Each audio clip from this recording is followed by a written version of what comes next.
Yes, ഈ ബിസിനസ്സിലൊക്കെ system create ചെയ്ത് കഴിഞ്ഞാൽ അടിപൊളിയാണ് അല്ലേ. ആക്ച്വലി നമ്മുടെ ഡെലിഗേഷൻ കറക്റ്റ് ആയിട്ട് നടക്കുന്നുണ്ട്, എല്ലാ പ്രോസസ്സും ഈസി ആയിട്ട് നടക്കും. അപ്പോൾ ബിസിനസ് ഓണറിന് മാക്സിമം ഫ്രീ ആവാൻ പറ്റും അല്ലേ.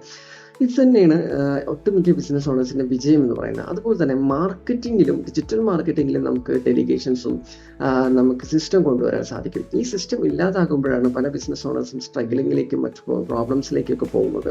അപ്പോൾ അതെങ്ങനെ നമുക്ക് സാധിക്കും? നിങ്ങൾ ആലോചിച്ച് നോക്കൂ. ശരിക്കും നമുക്ക് ഡിജിറ്റൽ മാർക്കറ്റിങ്ങിലും ഒരു സിസ്റ്റം ക്രിയേറ്റ് ചെയ്ത് കഴിഞ്ഞാൽ അടിപൊളിയായിരിക്കും. യെസ്, ഇന്ന് നിങ്ങൾ നോക്കിക്കോ, എല്ലാ ബിസിനസ്സുകളെ എടുത്തോ ഓൺലൈനായിട്ട് സക്സസ് ആയിട്ടില്ല, അവരൊക്കെ ഒരു പ്രോപ്പർ സിസ്റ്റം ബിൽഡ് ചെയ്തിട്ടുണ്ടായിരിക്കും. അതിനനുസരിച്ചിട്ടായിരിക്കും അവരുടെ സ്ട്രാറ്റജിയും അതുപോലെ തന്നെ ഫണലും എല്ലാം സെറ്റ് ചെയ്തിട്ടുണ്ടായിരിക്കും. അപ്പോൾ ഇതിനനുസരിച്ച് നിങ്ങൾക്ക് മാറുകയാണെന്നുണ്ടെങ്കിൽ നിങ്ങളുടെ ബിസിനസ്സിന് അടിപൊളി മാറ്റങ്ങൾ കൊണ്ടുവരാൻ പറ്റും. അപ്പോൾ നിങ്ങൾക്ക് എങ്ങനെ ഒരു ചേഞ്ച് വേണ്ടേ? യെസ്, അതിന് നമുക്ക് സിമ്പിളായിട്ട് യൂസ് ചെയ്യാൻ പറ്റുന്ന ഒരു ഫോർമുലയാണ് SVA ഫോർമുല എന്ന് പറയുന്നത്. ഏതൊരു ബിസിനസ് ഓണേഴ്സും ഇത് യൂസ് ചെയ്യുകയാണെങ്കിൽ അടിപൊളിയായിട്ട് നിങ്ങൾക്ക് മാറ്റങ്ങൾ കൊണ്ടുവരാൻ പറ്റും.